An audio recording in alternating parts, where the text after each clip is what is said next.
بسم الله الرحمن الرحيم. الحمد لله الذي أنزل على عبده الكتاب ولم يجعل له عوجا قيما لينذر بأسا شديدا من لدنه ويبشر المؤمنين الذين يعملون الصالحات أن لهم أجرا حسنا ماكثين فيه أبدا وينذر الذين قالوا اتخذ الله ولدا ما لهم به من علم ولا لآبائهم كبرت كلمة تخرج من أفواههم إن يقولون إلا كذبا فلعلك باخع نفسك على آثارهم إن لم يؤمنوا بهذا الحديث أسفا إنا جعلنا ما على الأرض زينة لها لنبلوهم أيهم أحسن عملا وإنا لجاعلون ما عليها صعيدا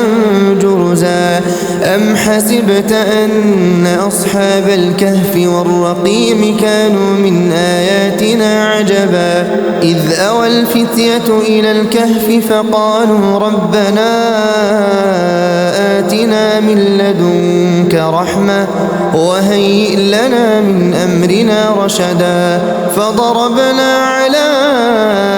آذانهم في الكهف سنين عددا ثم بعثناهم لنعلم أي الحزبين أحصى لما لبثوا أمدا نحن نقص عليك نبأهم بالحق إنهم فتية آمنوا بربهم وزدناهم هدى وربطنا على قلوبهم إذ قاموا فقالوا ربنا رب السماوات والأرض لن ندعو من دونه إلها لقد قلنا إذا شططا هؤلاء قومنا اتخذوا من دونه آلهة لولا يأتون عليهم بسلطان بين فمن أظلم ممن افترى على الله كذبا وإذ اعتزلتموهم وما يعبدون إلا الله فأووا إلى الكهف ينشر لكم ربكم من رحمته ويهيئ لكم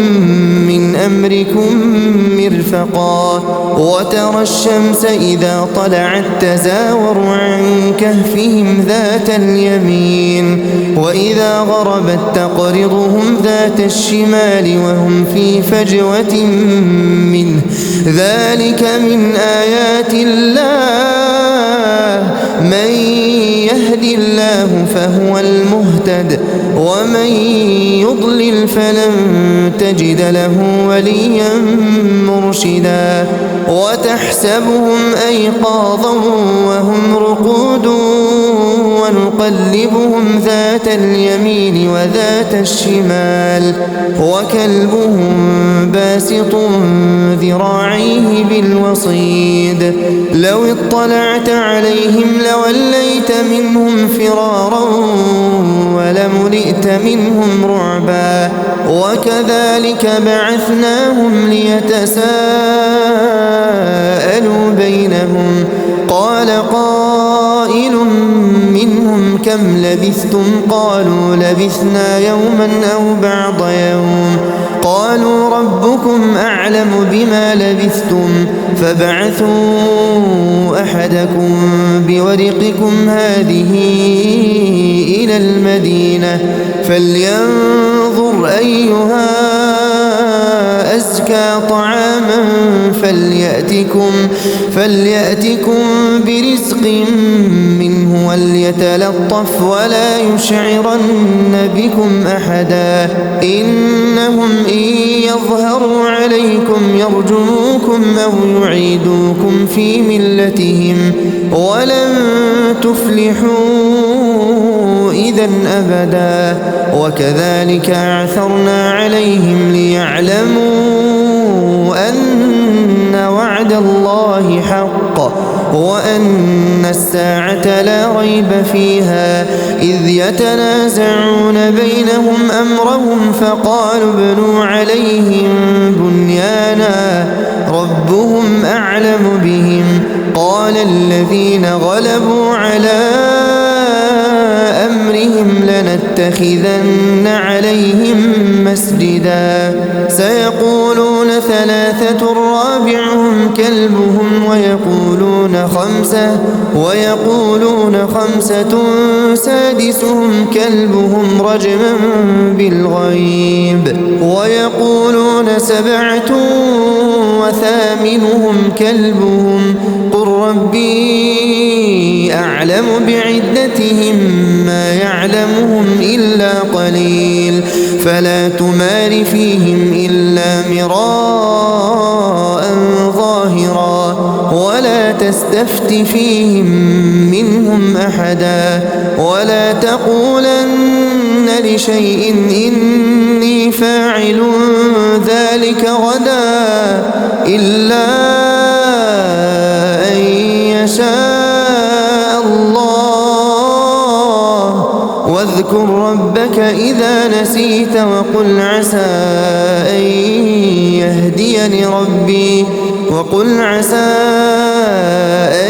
يهديني ربي لأقرب من هذا رشدا ولبثوا في كهفهم 300 سنين وازدادوا 9 قل الله أعلم بما لبثوا له غيب السماوات والأرض أبصر به وأسمع ما لهم من دونه من ولي ولا يشرك في حكمه أحدا واتل ما أوحي إليك من كتاب ربك لا مبدل لكلماته ولن تجد من دونه ملتحدا واصبر نفسك مع الذين يدعون ربهم بالغداة والعشي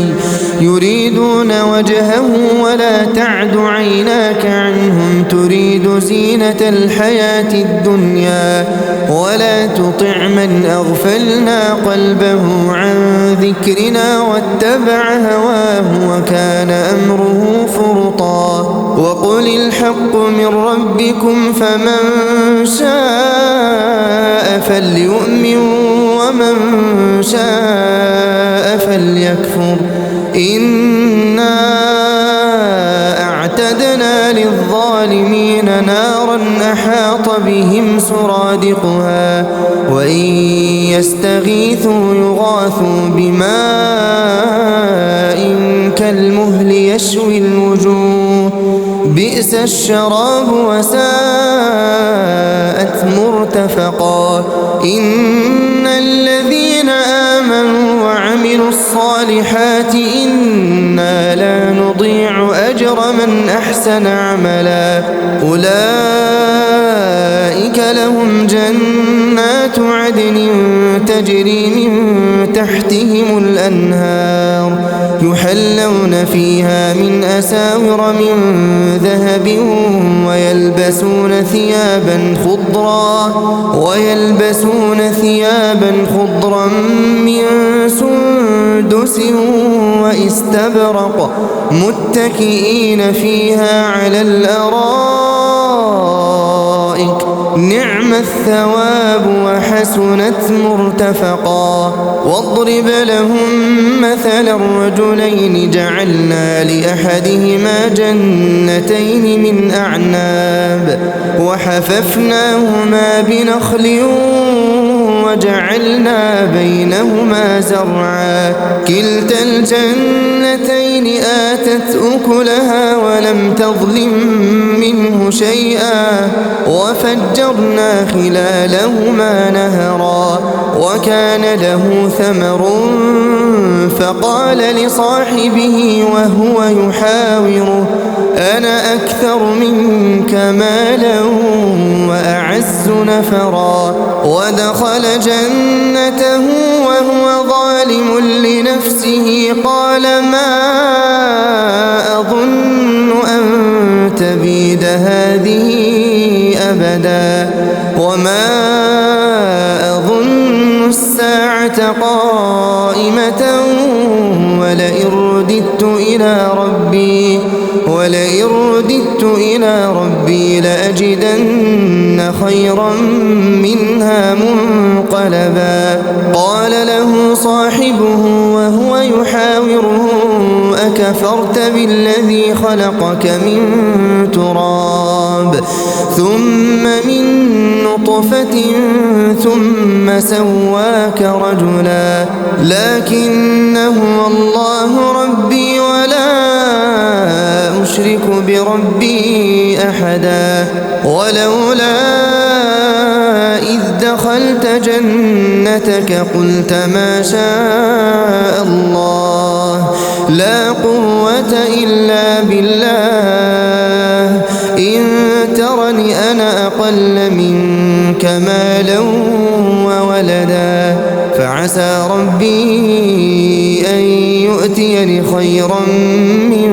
جنتك ويرسل عليها حسبانا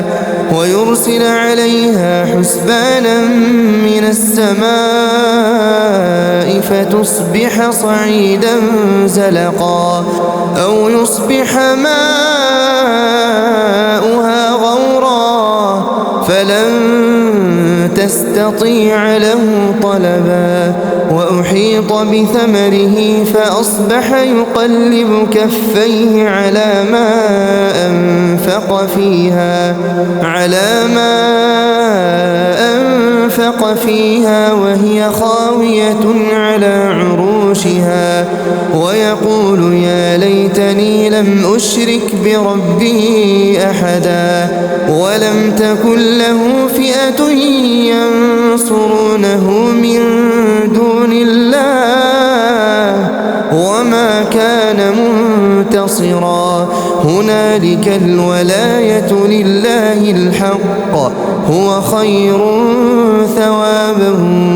وخير عقبا واضرب لهم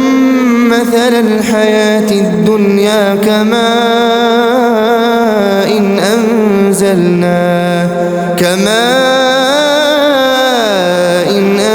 أنزلناه من السماء فاختلط به نبات الأرض فأصبح هشيما تذروه الرياح وكان الله على كل شيء مقتدرا المال والبنون زينة الحياة الدنيا والباقيات الصالحات خير عند ربك ثوابا وخير أملا ويوم نسير الجبال وترى الأرض بارزة وحشرناهم فلم نغادر منهم أحدا وعرضوا على ربك صفا لقد جئتمونا كما خلقناكم أول مرة بل زعمتم أن لن نجعل لكم موعدا ووضع الكتاب فترى المجرمين مشفقين مما فيه ويقولون يا ويلتنا ما لهذا الكتاب لا يغادر صغيرة ولا كبيرة إلا أحصاها ووجدوا ما عملوا حاضرا ولا يظلم ربك أحدا وإذ قلنا للملائكة اسجدوا لآدم فسجدوا إلا إبليس كان من الجن ففسق عن أمر ربه أفتتخذونه وذريته أولياء من دوني وهم لكم عدو بئس للظالمين بدلا ما أشهدتهم خلق السماوات والأرض ولا خلق أنفسهم وما كنت متخذ المضلين عضدا ويوم يقول نادوا شركائي الذين زعمتم فدعوهم فلم يستجيبوا لهم وجعلنا بينهم موبقا ورأى المجرمون النار فظنوا أنهم مواقعوها ولم يجدوا عنها مصرفا ولقد صرفنا في هذا القرآن للناس من كل مثل وكان الإنسان أكثر شيء جدلا وما منع الناس أن يؤمنوا إذ جاءهم الهدى ويستغفروا ربهم إلا أن تأتيهم سنة الأولين أو يأتيهم العذاب قبلا وما نرسل المرسلين إلا مبشرين ومنذرين ويجادل الذين كفروا بالباطل ليدحضوا به الحق واتخذوا آياتي وما أنذروا هزوا ومن أظلم ممن ذكر بآيات ربه فأعرض عنها ونسي ما قدمت يداه إنا جعلنا على قلوبهم أكنة أن يفقهوه وفي آذانهم وقرا وإن تدعهم إلى الهدى فلن يهتدوا إذا أبدا وربك الغفور ذو الرحمة لو يؤاخذهم بما كسبوا لعجل لهم العذاب بل لهم موعد لن يجدوا من دونه موئلا وتلك القرى أهلكناهم لما ظلموا وجعلنا لمهلكهم موعدا وإذ قال موسى لفتاه لا أبرح حتى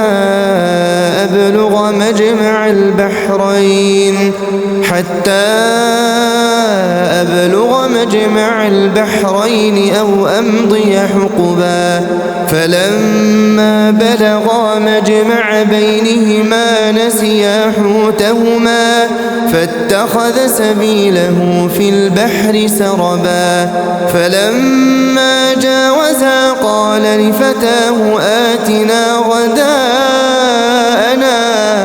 لقد لقينا من سفرنا هذا نصبا قال أرأيت إذ أوينا إلى الصخرة فإني نسيت الحوت وما أنسانيه إلا الشيطان أن أذكره واتخذ سبيله في البحر عجبا قال ذلك ما كنا نبغي فارتدا على آثارهما قصصا فوجدا عبدا من عبادنا آتيناه رحمة من عندنا وعلمناه من لدنا علما قال له موسى هل أتبعك على أن تعلمني مما علمت رشدا قال إنك لن تستطيع معي صبرا وكيف تصبر على ما لم تحط به خبرا قال ستجدني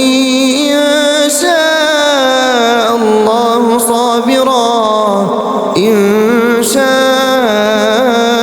الله صابرا ولا أعصي لك أمرا قال فإن اتبعتني فلا تسألني عن شيء حتى أحدث لك منه ذكرا فانطلقا حتى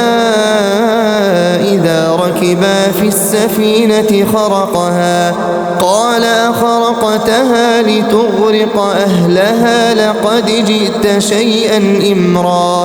قال ألم أقل إنك لن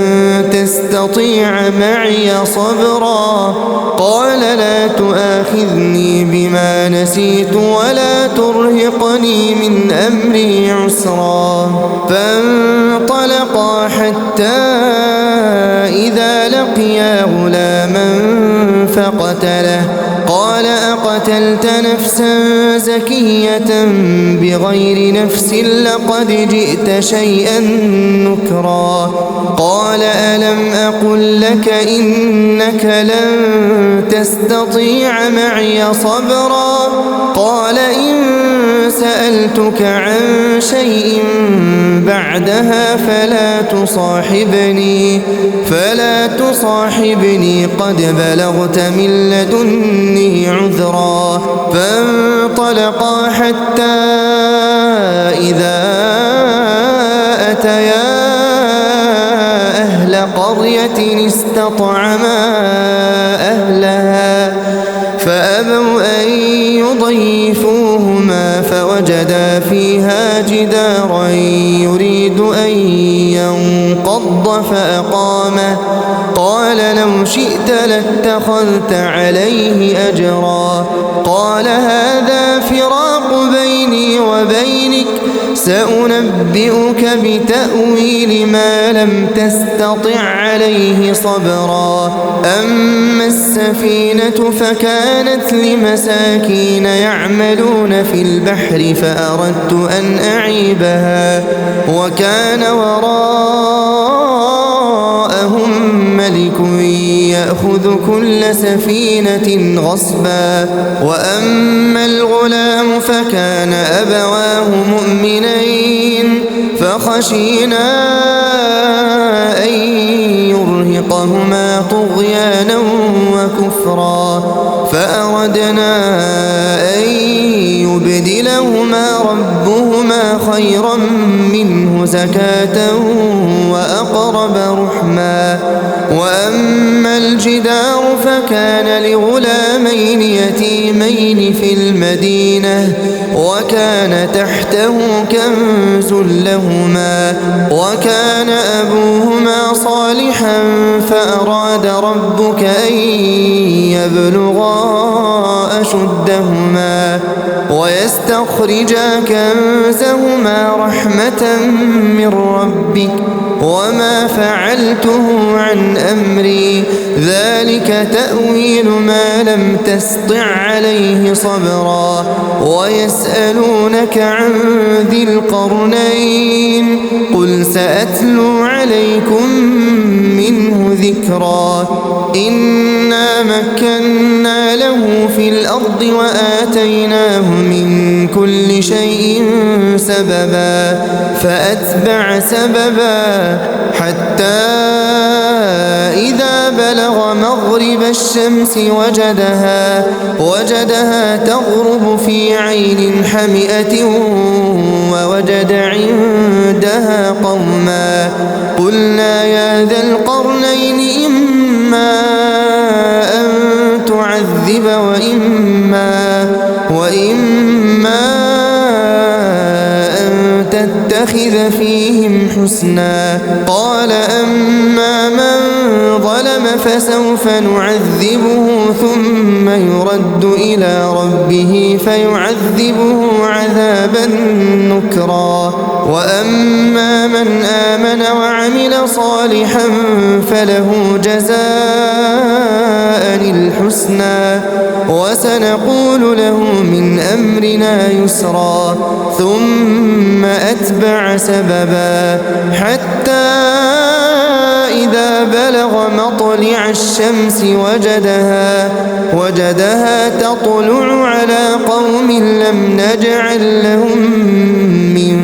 دونها سترا كذلك وقد أحطنا بما لديه خبرا ثم أتبع سببا حتى إذا بلغ بين السدين وجد من دونهما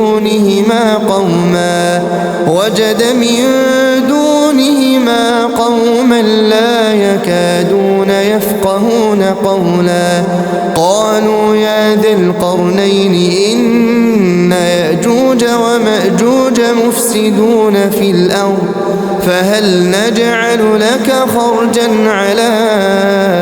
أن تجعل بيننا وبينهم سدا قال ما مكني فيه ربي خير فاعينوني بقوة أجعل بينكم وبينهم ردما آتوني زبر الحديد حتى إذا ساوى بين الصدفين قال انفخوا حتى إذا جعله نارا قال آتوني أفرغ عليه قطرا فما استطاعوا أن يظهروه وما استطاعوا له نقبا قال هذا رحمة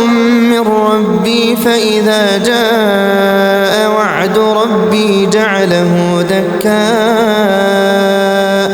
وكان وعد ربي حقا وتركنا بعضهم يومئذ يموج في بعض ونفخ في الصور فجمعناهم جمعا وعرضنا جهنم يومئذ للكافرين عرضا الذين كانت أعينهم في غطاء عن ذكري وكانوا لا يستطيعون سمعا أفحسب الذين كفروا أن يتخذوا عبادي من دوني أولياء إنا أعتدنا جهنم للكافرين نزلا قل هل ننبئكم بالأخسرين أعمالا الذين ضل سعيهم في الحياة الدنيا وهم يحسبون أنهم يحسنون صنعا أولئك الذين كفروا بآيات ربهم ولقائه فحبطت أعمالهم فلا نقيم لهم يوم القيامة وزنا ذلك جزاؤهم جهنم بما كفروا واتخذوا آياتي ورسلي هزوا إن الذين آمنوا وعملوا الصالحات كانت لهم جنات الفردوس نزلا خالدين فيها لا يبغون عنها حولا قل لو كان البحر مدادا لكلمات ربي لنفد البحر قبل أن تنفد كلمات ربي ولو جئنا بمثله مددا قل إنما أنا بشر مثلكم يوحى إلي أنما إلهكم إله واحد فمن كان يرجو لقاء ربه فليعمل عملا